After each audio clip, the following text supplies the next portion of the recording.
ठीक पीछे भिवंडी शहर है, सपनों का शहर है। मैं मेरे सहयोगी सलमान से कहूँगा कि ये पूरा हिस्सा दिखाएं। ये भिवंडी शहर हमारे देश में कपड़ा जो तैयार किया जाता है उसका एक बड़ा हिस्सा भिवंडी शहर से तैयार होकर देश में विदेश में भी जाता है। लॉकडाउन के पहले से भिवंडी की हालत ख़राब थी।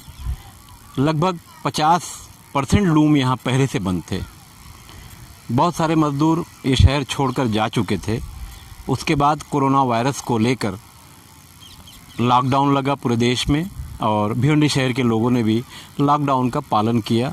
उसके बाद दोबारा यानी पार्ट 2 लॉकडाउन बढ़ गया जो 3 मई तक लागू रहेगा। भिवंडी शहर में ही नहीं, देश में इस तरह की अफवाहें उड़ रही हैं कि 3 मई के बाद भी लॉकडाउन बढ़ने की उम्मीद है। बढ़ेगी कि नहीं बढ़ेगी वो सब बात की बात है, मगर अफवाहें हैं। तो इसलिए भिवंडी शहर में लाखों की तादाद में जो मज़दूर हैं, भिवंडी शहर की ख़ास बात यही है कि भिवंडी शहर ये एक ऐसा शहर है, पूरे हिंदुस्तान के लोग यहाँ थोड़े थोड़े में हर हिस्से में मिलते हैं। लॉकडाउन 1 जब था तो लोगों ने बर्दाश्त किया कि चलो लॉकडाउन खुल जाएगा तो या तो कारोबार चालू हो जाएगा और अगर नहीं हुआ तो अपने शहर चले जाएंगे। मगर ना कारोबार चालू हुआ, ना वो अपने शहर या अपने गांव जा सके क्योंकि जाने का रास्ता ही बंद था। और फिर लॉकडाउन 2 का मामला आ गया जो 3 मई तक लागू है।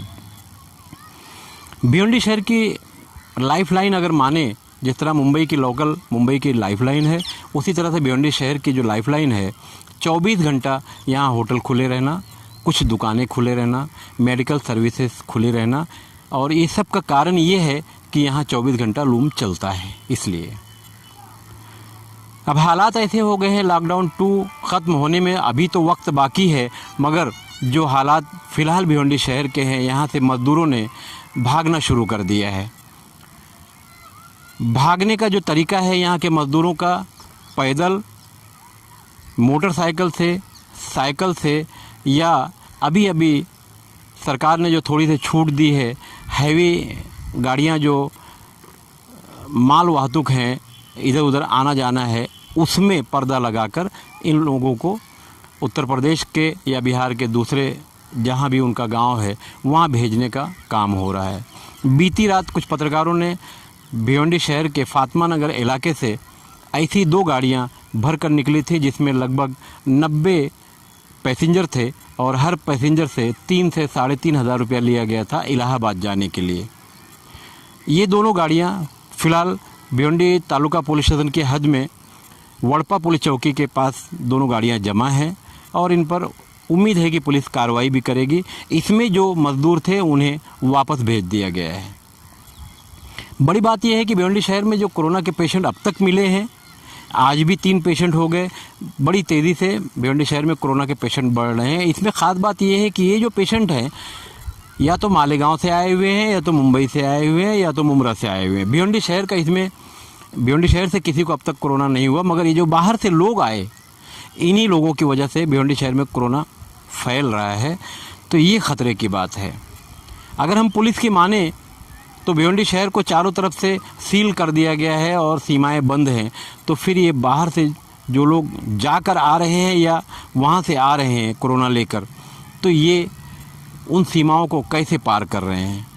रात में जो हालत थी, बीती रात को पत्रकारों ने जब दोनों गाड़ियाँ पकड़वाई, अगर पत्रकारों ने गाड़ियाँ नहीं पकड़वाई होती तो ये लोग आगे निकल जाते। आगे भले उनका क्या होता वो बात की बात है। अगर वो अपने गांव भी पहुंच जाते तो गांव के लोग उन्हें इसलिए नहीं लेंगे कि भिवंडी में कोरोना है, इसलिए वो वहां पुलिस की मदद ले लेंगे। ऐसे में मुल्क के जो हालात हैं इतने ख़तरनाक हो चुके हैं, कारोबार पूरी तरह से बंद है और लॉकडाउन 2 में भारत के लोग ज़िंदा हैं। अब बड़ा मसला है कि पेट की आग को कैसे बुझाएं। अगर वो अकेला है तो कैसे बुझाए, अगर उसका परिवार है तो उसकी आग कैसे बुझाए, क्योंकि कारोबार बंद है। अब सरकार की जो मदद आ रही है तो मदद के नाम पर जन धन योजना के अकाउंट में 500 रुपया आ रहा है। तो 500 रुपये से क्या होगा। राशन दुकानों पर हेड यानी एक व्यक्ति को 5 किलो चावल दिया जा रहा है। तो क्या सिर्फ चावल वो पानी में भिगा कर खाएगा? या नमक पड़ोसी से लाएगा, मिर्चा पड़ोसी से लाएगा। तो सरकार की भी तो ये हालत है, लॉकडाउन में कोई मदद नहीं है। अब आइए बात करते हैं भिवंडी शहर की जो सामाजिक संगठनें हैं या जो सामाजिक कार्यकर्ता हैं। फिलहाल भिवंडी शहर की सबसे बड़ी लाइफलाइन यही लोग हैं। भिवंडी शहर में आम तौर से अगर आप देखेंगे तो सवेरे भी, दोपहर में भी, शाम में भी अक्सर इधर उधर देगों की लाइन लगी हुई है और बिना नाम पूछे लोगों को खाना बांटा जाता है।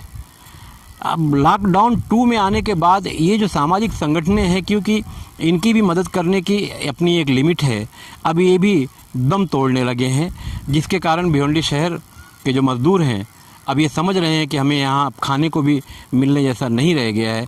इसलिए भिवंडी शहर से पैदल इलाहाबाद का मतलब अगर भिवंडी से आप जाएंगे तो लगभग 1400 किलोमीटर, आदमगढ़ जाएंगे तो लगभग 1500 किलोमीटर। ये दूरी तय करने के लिए लोग पैदल निकल पड़े हैं या साइकिल से निकल पड़े हैं या ट्रांसपोर्ट वाले जो इनको बहका कर अपनी गाड़ियों में भर कर ले जा रहे हैं उससे निकल पड़े हैं। तो कहीं ना कहीं भिवंडी शहर के लिए आने वाले दिनों में लॉकडाउन कब खुलेगा वो बात की बात है। जब लॉकडाउन खुलेगा तो भिवंडी शहर में रोज़गार तो पहले से बंद पड़ा है और लॉकडाउन के पहले से 50% बंद भी है। तो भिवंडी शहर की जो हालात इस वक्त है, जो हालत वो बहुत ही ख़तरनाक है, बहुत ही ख़राब है। महाराष्ट्र सरकार ने अगर वक्त रहते भिवंडी शहर, मालेगांव शहर, अचलकरंजी यानी जो लूम के इलाके हैं, अगर इन शहरों पर खासकर ध्यान नहीं दिया या कोई पैकेज नहीं दिया तो बड़े बुरे हालात हो जाएंगे। यहाँ करोड़ों की संपत्ति रखने वाले लूम मालकान भी रोड पर आते हुए नज़र आ रहे हैं। मेरे सहयोगी सलमान मेमन के साथ मैं खान फ़ख्र आलम।